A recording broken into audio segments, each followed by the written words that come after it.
What do you think was happening in the boat before the disciples decided they had to awake Jesus?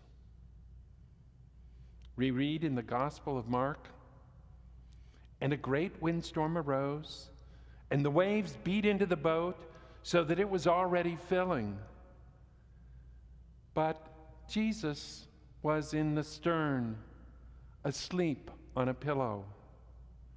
And the disciples awoke him and said to him, 'Teacher, do you not care that we are perishing?'" A number of the disciples were experienced fishermen with years of sailing on the Sea of Galilee. If they were afraid of the windstorm and waves, there doubtless was good reason to be fearful. As they faced their increasing anxiety, Jesus remained asleep, apparently unaware of the life-threatening situation the disciples were facing. When they woke him, their question was, "Teacher, do you not care that we are perishing?" The Lord allowed this opportunity for the disciples to recognize their own limited perspective and understanding. This event provided the disciples an opportunity to reflect. And the Lord has given us this story to help us recognize similar spiritual challenges in our lives. By the time the disciples awoke Jesus, they were obviously outraged that the Lord hadn't already responded to their peril. Sometimes we can think that a loving person is one who shelters others from facing hard situations. So when we face hard times, we too can wonder if the Lord loves us or cares about what is burdening, even overwhelming us in our lives. Consider what we're taught about the Lord. First, consider what we're told about the quality of his love. Reading from the Teachings for the New Church. "The nature of the Lord's love surpasses all human understanding and is unbelievable in the extreme to people who do not know what heavenly love is in which the angels live. To save a soul from hell, the angels think nothing of giving their own lives. Indeed, if it was possible, they would suffer hell themselves in place of that soul. They confess, however, that love does not originate one little bit in themselves, but that every single aspect of it does so from the Lord alone." Concerning the Lord's knowledge of our lives, we're taught, "It may be seen how far someone errs who believes that the Lord has not foreseen and does not see the smallest individual thing with each human being, or that within the smallest individual thing he does not foresee and lead, when in fact the Lord's foresight and providence are present within the tiniest details of all the smallest individual things with a person, in details so tiny it's impossible to comprehend in any manner of thought, one in many millions of them." And concerning the Lord's omnipotence or infinite power, we're taught, "In the universe and everything in it, the Lord's omnipotence follows and works through the laws of his order. The Lord is all-powerful or omnipotent because he has all power from himself. All others have power from him. God's power and his will are one. Because he wills nothing but what is good, he cannot do anything but what is good. In the spiritual world, one cannot do anything against his or her will. a condition there that comes from God, from the fact that His power and His will are one. God is, in fact, goodness itself. When He does something good, He's in Himself. He cannot walk away from Himself.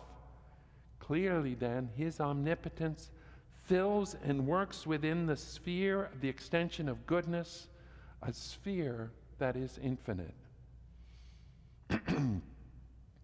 So, given what we're taught of that the Lord loves each of us perfectly, has infinite wisdom, has all the power that shapes events large and small, and is aware of the tiniest details of our lives, you would think we could stay calm at all times. But in reality, things happen, and we can sometimes sense that the Lord is absent, uncaring, even apparently asleep as we face these hard times. But the perception is, in part, our point of view on what's important. The Lord is infinitely aware of the sadness, hardships, and challenge that each of us face. His goal, however, is not in preventing those things. He has something else in mind. We are taught, and this may be familiar to many of you, this is from divine providence. Divine love and consequently divine providence has for its end a heaven consisting of people who have become or who are becoming angels, to whom it's possible for the Lord to impart all the blessings and joys connected with love and wisdom, and to impart these from Himself in them. The Lord's constant goal is to move each of us forward on our path toward becoming more and more like an angel. And this inevitably requires us to face spiritual temptations or spiritual battles that can be huge in our lives. We're taught. Anyone thinking from enlightened reason can see and perceive from all this that a person cannot be regenerated without conflict. That is, without spiritual temptation. And also that a person is not regenerated by undergoing a single temptation. Only by undergoing very many of them. For there are numerous kinds of evil motivations that have formed the delight of the former life, that is, have constituted the old life. All these evils cannot be subdued on one occasion and all together. They cling stubbornly to us, for they have become deeply enrooted in our forebears, going back many centuries, and for that reason are innate in us. They have also been made stronger since early childhood by the evil things we've actually done. All these evil things are diametrically opposed to the heavenly good that is to be instilled and must constitute the new life. So the Lord is very clear. In our path to heaven, we also have to face the spiritual battles of temptation. We face times when we need to work to think true ideas when false ones are flooding in. We face times in which we need to choose something good when part of us would prefer something hellish. We have to face spiritual temptations. The storm and waves that the disciples faced on the Sea of Galilee mean these temptations. The sea and the wind mean hell and all the false ideas and corrupt motivations the evil spirits seek to inspire in our lives. Life in this world inevitably provides opportunities for the evil spirits associated with us to fill our minds with doubts, with concerns, worries, anger, impatience, discouragement, depression. They'll take some bit of our experience, maybe even just an expression on somebody's face, and use it to spin a whole web of emotions and thoughts whose sole purpose is to make us say or do destructive things, or to be catapulted into a pattern of response that brings misery to us. Like the disciples on the boat in the midst of a raging storm, our minds are inundated with patterns of emotional response and false, distorted ideas that make us miserable, even if part of our mind feels so justified in the response and the ideas that support it. Perhaps you can picture the disciples feeling righteous indignation as they awoke the Lord and said, "Don't you care?"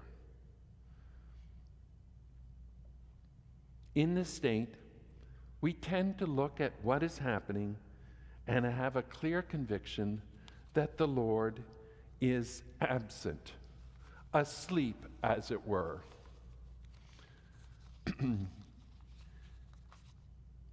The attack of the hells that bring about these spiritual temptations are always about something important to us. Listen to the following 4 teachings from the new church about temptation. Number 1, all temptation is an attack upon the love a person has for someone or something. And the temptation is in the same degree as the love. If the love is not attacked, there's no temptation. To destroy anyone's love is to destroy that person's very life. 2, in temptation, evil spirits bring to mind a person's false ideas and evil loves. From his memory, they bring forth all the things that he's thought and done from infancy, which they do so skillfully and maliciously, it cannot be described. But the angels that are with a person bring to mind his good loves and true ideas and thus defend him. 3, in all temptation, there's a state of doubt concerning the Lord's presence and mercy, and concerning salvation and similar things. For those undergoing temptations are in interior distress, even to despair.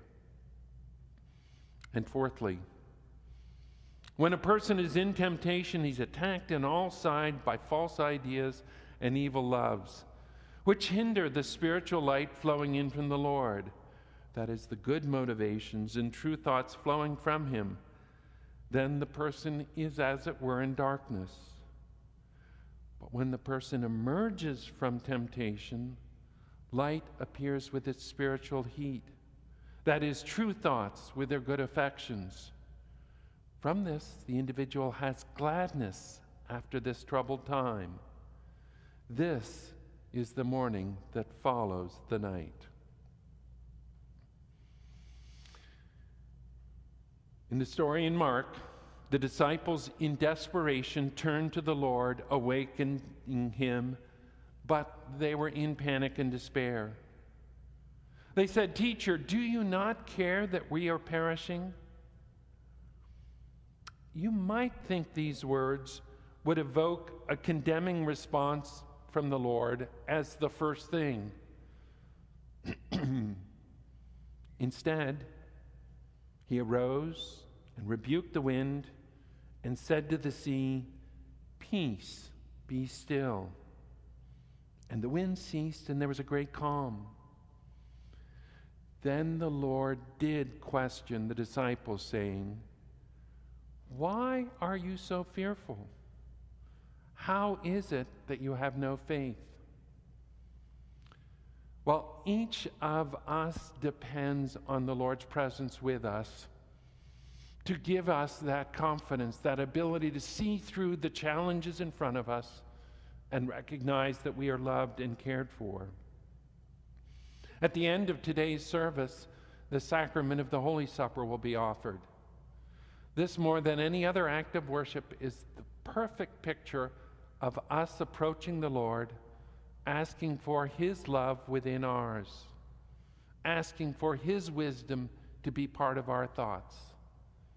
As we do this daily, and as we take this most holy act of worship, we can be sure that the Lord will be drawing near to us, helping us to remember that He's always there, always ready to help.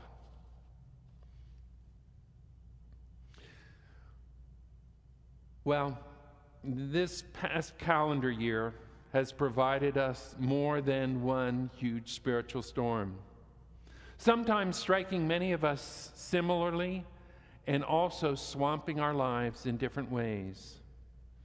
Concerns about the pandemic and resulting consequences have kept us apart from people that we would want to be near. People have unexpectedly lost loved ones, and others have faced mild to very serious sickness. People have had their jobs or businesses cease. People have been very concerned also about the health of the United States. Across the political spectrum, people in this country were deeply apprehensive about the outcome of the November election, and many still are.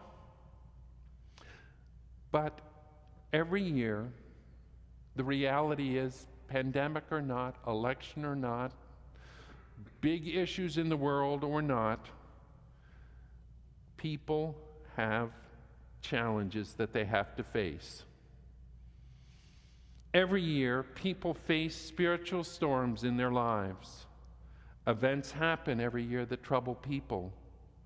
The Lord allows opportunities for the hells to attack us with their evil motivation and false ideas.